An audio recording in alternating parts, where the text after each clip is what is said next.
प्रिय विद्यार्थियों नमस्कार। आप देख रहे हैं लक्ष्यकार सर हिंदी वाले यूट्यूब हिंदी शिक्षण चैनल और मैं हूं श्रवण कुमार लक्ष्यकार। आज अपन देखते हैं हिंदी साहित्य का एक बहुत ही महत्वपूर्ण टॉपिक अलंकार। जी हाँ, अलंकार बहुत ही महत्वपूर्ण टॉपिक है। कक्षा 11 और 12 दोनों में, कक्षा 12 हिंदी अनिवार्य में 2 नंबर का एक प्रश्न आता है अलंकार का, और हिंदी साहित्य में 8 नंबर का प्रश्न, 8 नंबर के प्रश्न आते हैं। हो सकते हैं 2-2 नंबर के 4 प्रश्न आ जाए या 4-4 नंबर के 2 प्रश्न आ जाए, तो कुल मिलाकर 8 नंबर के माध्यमिक शिक्षा बोर्ड राजस्थान कक्षा 12 हिंदी साहित्य में 8 नंबर के डायरेक्ट सीधे सवाल पूछे जाते हैं। इस लिहाज से ये टॉपिक बड़ा ही महत्वपूर्ण है। इसके अतिरिक्त अन्य जितने भी सवाल हैं, आपने देखा होगा कि सप्रसंग व्याख्या के प्रश्न आते हैं पद्य में। तो जो सप्रसंग व्याख्या के प्रश्न आते हैं पद्य के, तो उन पद्यों में कहाँ अलंकार है, कौन से अलंकार है, उन अलंकारों को छांटना और उनको विशेष के रूप में लिखना, ये भी हमें उस प्रश्न में करना पड़ता है। इस लिहाज से भी अलंकार बड़ा महत्वपूर्ण है। आइए अपन देखते हैं अलंकार के बारे में। सबसे पहले अलंकार की परिभाषा अपन देखते हैं। अलंकार 2 शब्दों से मिलकर बना है। मूल शब्द है अल्म, अल्म और प्लस कार।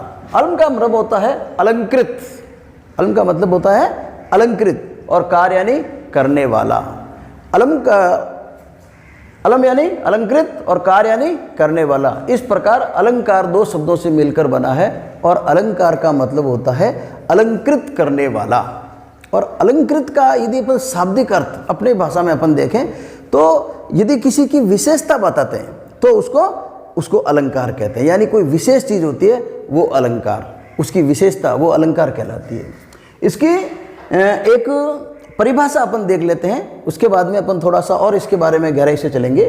काव्य का वह रूप जो काव्य की सुंदरता बढ़ाए, काव्य का वह रूप जो काव्य की सुंदरता बढ़ाए, अर्थात काव्य की शोभा बढ़ाने वाले शब्द ही अलंकार कहलाते हैं। देखिए, इस अलंकार को अपन एक नए तरीके से समझते हैं। आपने देखा होगा घर में शादी होती है, दूल्हा बनता है, और दूल्हा बनते ही नाना प्रकार के वो विशेष रूप से जो अन्य लोग होते हैं उनसे कुछ अलग लगने के लिए वो कुछ अलग करते हैं। शादी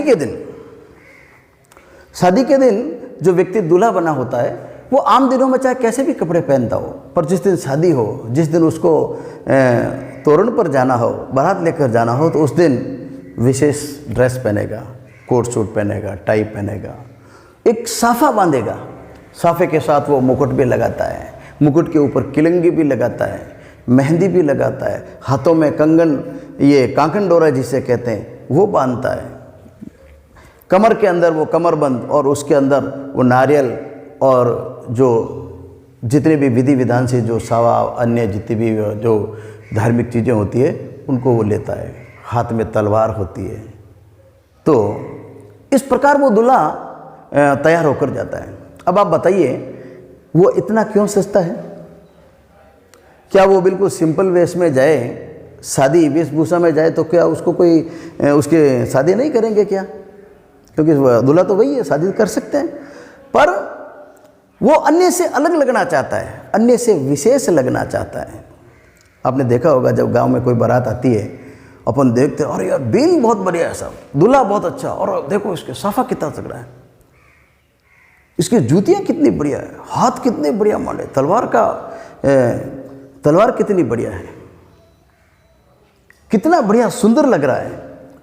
तो वो दूल्हा क्यों करता है? सुंदर लगने के लिए। इसी प्रकार दुल्हन देख लीजिए आप, बढ़िया भरी पहनेगी, जैसे अपन भरी कहते हैं आम भाषा के अंदर, 10,000, 20,000, 30,000, 50,000, लाख रुपए की भरी पहनते हैं।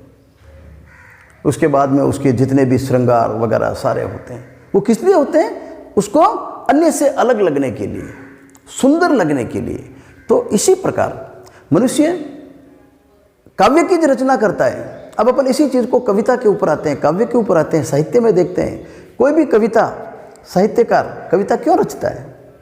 वो इसलिए रचता है ताकि लोग उसको सराहे, लोगों को वो अच्छी लगे, लोगों के वो जबान पर चढ़े, लोग उसको कंठस्थ करें, लोग आगे से आगे उसका प्रचार प्रसार करें, लोग उसकी वाही वाही करें, इसीलिए वो साहित्य सर्जन करता है।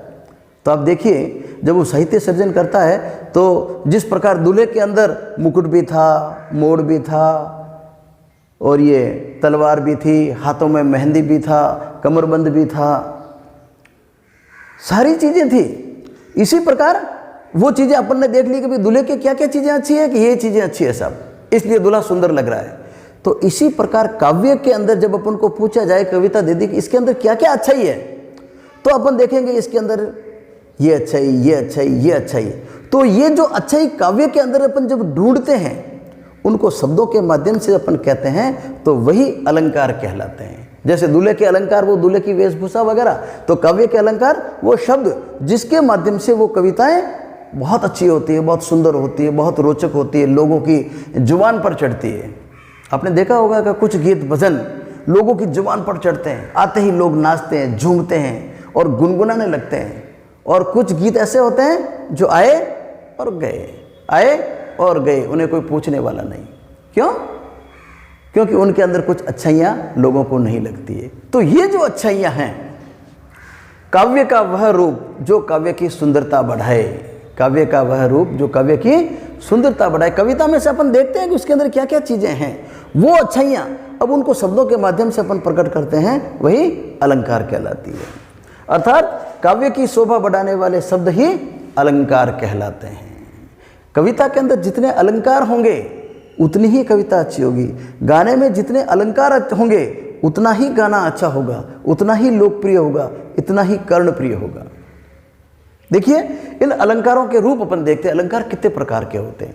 मोटे रूप से अलंकारों को अपन बांटें तो दो भागों में बांट सकते हैं। तो अलंकार दो प्रकार के होते हैं मोटे रूप से, शब्दालंकार और अर्थालंकार। शब्दालंकार जो शब्द के रूप में अलंकार पाए जाते हैं, जो शब्द के रूप में अलंकार पाए जाते हैं, यानी काव्य में शब्द के माध्यम से काव्य में चमत्कार पैदा करते हैं, शब्दों के माध्यम से काव्य में चमत्कार पैदा करते हैं और काव्य में आनंदानुभूति होती है, रुचि पैदा करते हैं, काव्य की सुंदरता बढ़ाते हैं। ऐसे शब्द जो शब्दों के माध्यम से काव्य में सुंदरता होती है, काव्य में चमत्कार होते हैं, शब्दालंकार कहलाते हैं। और कुछ शब्दों का कोई लेना देना नहीं, पर उसका अर्थ ऐसा होता है, अर्थ इतना बढ़िया होता है उन शब्दों का, जब अपन अर्थ करते हैं तो लोगों को आनंद आता है, हाँ क्या बात कही है। तो इस प्रकार अर्थ के माध्यम से जब काव्य में चमत्कार पैदा होता है तो ऐसे अलंकार को अर्थालंकार कहते हैं। शब्दालंकार अब अपन प्रकार देखते हैं। शब्दालंकार अनुप्रास, यमक, श्लेष, वक्रोक्ति, पुनरोक्ति। अनुप्रास, यमक, श्लेष, वक्रोक्ति, पुनरोक्ति, ये 5 शब्दालंकार है। और शेष जितने भी हैं, ये मैंने यहाँ पर 12 लिखे हैं, 13 भी हो सकते हैं, 15 भी हो सकते हैं। काल परिस्थिति के अनुसार जैसा उसका अर्थ निकलता है, जैसा उसका चमत्कार होता है, वैसे ही उसको उस नाम से शब्दालंकार कह देते हैं। मोटे रूप से अपन इनको नाम देख लें। रूपक, उत्प्रेक्ष, उदाहरण, विरोधाभास, अन्योक्ति, समासोक्ति, विभावना, विशेषोक्ति, दृष्टांत, प्रतीप, मानवीकरण और व्यतिरेक। तो ये कुछ अर्थालंकार है। अर्थालंकार के इससे पूर्व काफ़ी वीडियो में बना चुका हूँ अर्थालंकार, क्योंकि कक्षा 12 हिंदी साहित्य में आपके कोर्स में है, तो कक्षा 12 हिंदी साहित्य से संबंधित जो अर्थालंकार है, जो 8 नंबर के आने हैं, उनके वीडियो पहले बन चुके हैं। क्योंकि लॉकडाउन के दौरान वो परीक्षा माध्यमिक शिक्षा बोर्ड की लेट हुई थी, देरी से हुई थी, तो उस दौरान उस समय का उपयोग करते हुए वो वीडियो हम बना चुके हैं। तो जो साथी जो कक्षा 12 के विद्यार्थी हैं, हिंदी साहित्य के अंदर जो अलंकार हैं उनको पढ़ना चाहें, मेरे पूर्व की वीडियो को आप जरूर देखें। उसके अंदर ये सारे अलंकार उसके अंदर लगभग मिल जाएंगे आपको। ये सभी अलंकार उसके अंदर है। अब अपन ये जो शब्दालंकार है, ये शब्दालंकार से यहाँ से अपन शुरू करेंगे। आइए एक एक शब्दालंकार को देखते हैं।